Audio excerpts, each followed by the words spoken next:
Want to control who sees your story on Messenger? Follow this step to hide them from selected people. Initially start by opening the Messenger app on your device.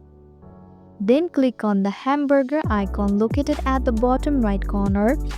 From the top of the screen, select Settings.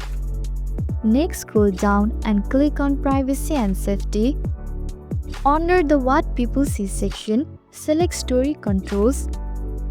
Here you will find all the options related to your stories.